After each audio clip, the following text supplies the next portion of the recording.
नहमदुहु व नुसल्ली अला रसूलिहिल करीम अम्मा बाद फ़अऊज़ु बिल्लाहि मिनश शैतानिर रजीम बिस्मिल्लाहिर रहमानिर रहीम। हाज़रीन व नाज़रीन, आज हम बात करेंगे गशी और बेहोशी पर। तो इसका जो तअल्लुक़ है वो कवा और हवास से है। तो वीडियो सुनने से पहले आपसे गुजारिश है कि हमारे चैनल को सब्सक्राइब करें, लाइक करें और शेयर करें और बेल आइकन यानी घंटी का बटन जरूर दबाएं ताकि हमारी हर आने वाली वीडियो आप तक पहुंच सके। शुक्रिया। तो गशी और बेहोशी, इसका जो तअल्लुक़ है वो कवा और हवास से है, मगर अमराज की सूरत में तमाम जिस्म के साथ है। यानी जिस्म में किसी मर्ज और अलामात की शिद्दत पैदा हो जाए तो गशी और बेहोशी होने के असबाब पैदा हो जाते हैं। फरंगी डॉक्टरों ने यानी एलोपैथिक वालों ने बेहोशी और गशी को एक ही समझा है, सिर्फ कमी बेशी का फर्क कहते हैं।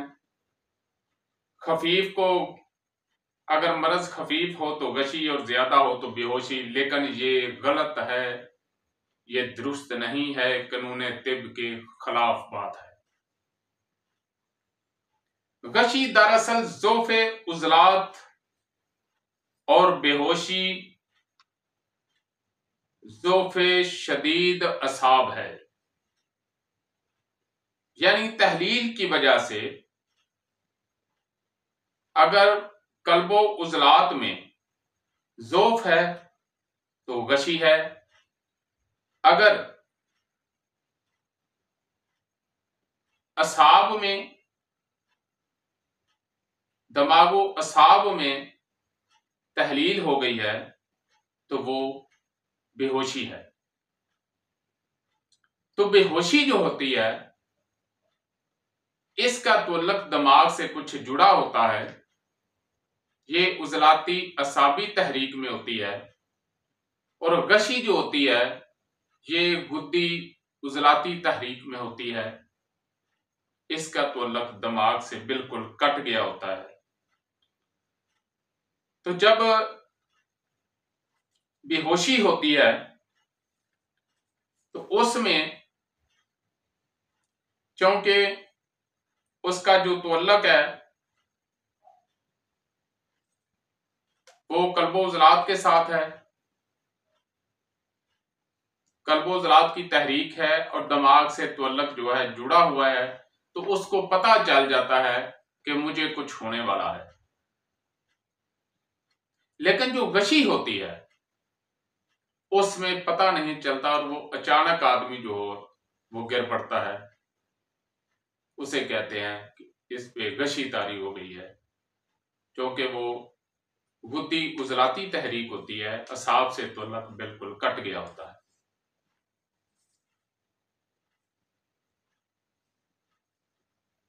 तो ये तहलील चाहे आहिस्ता आहिस्ता हो या अचानक पैदा हो, मसलन हादसा या किसी तकलीफ से पैदा हो, मसलन इफ्तरागात की कसरत यानी जिस्म से इखराज जो है किसी चीज का वो जरूरत से ज्यादा हो जाए, भूख की शिद्दत, नाकाबिले बर्दाश्त दर्द, बुखार का बढ़ जाना, जहर या जहरीले मादे का असरात, कैफियत की तेजी, नफ्सियाती असरात की शिद्दत जैसे गम, गुस्सा, खौफ, खुशी के नाकाबिले बर्दाश्त हालात जिनके बाद बाज़ दफा मौत भी हो सकती है।